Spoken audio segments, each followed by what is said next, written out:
las cosas humanas no sean eternas, yendo siempre en declinación de sus principios hasta llegar a su último fin, especialmente las vidas de los hombres, y como la de Don Quijote,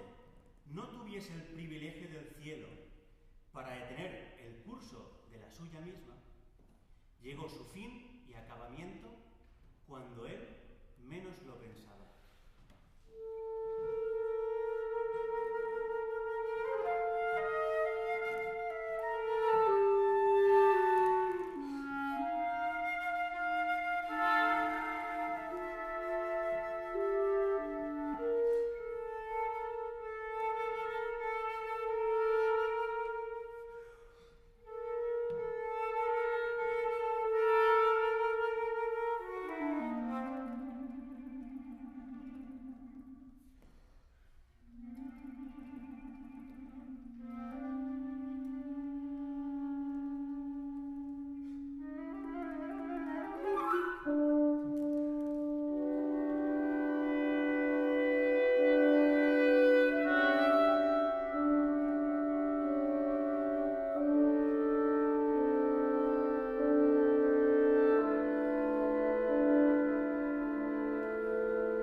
En fin,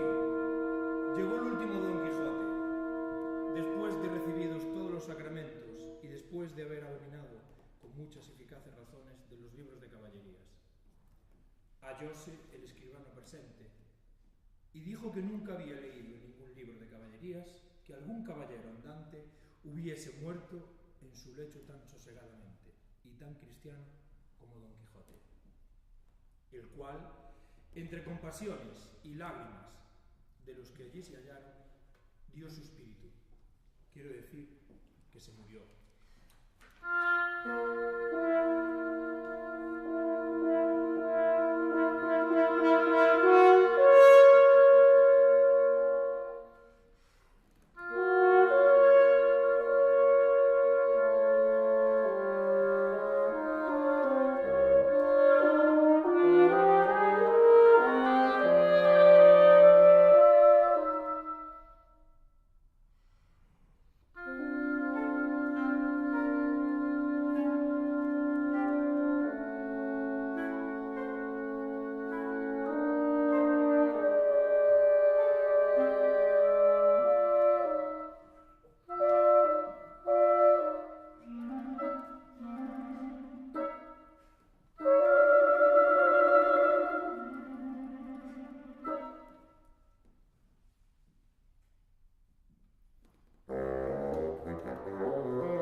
Sancho,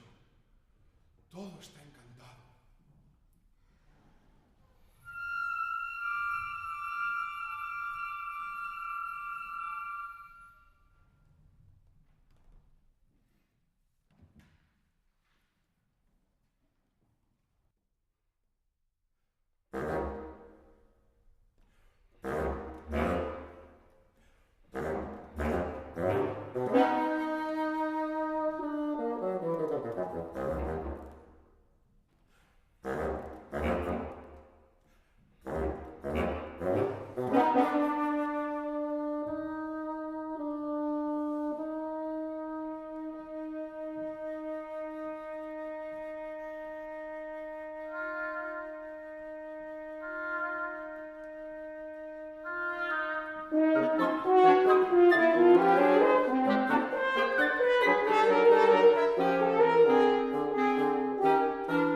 Aquí dio un gran suspiro Don Quijote y dijo: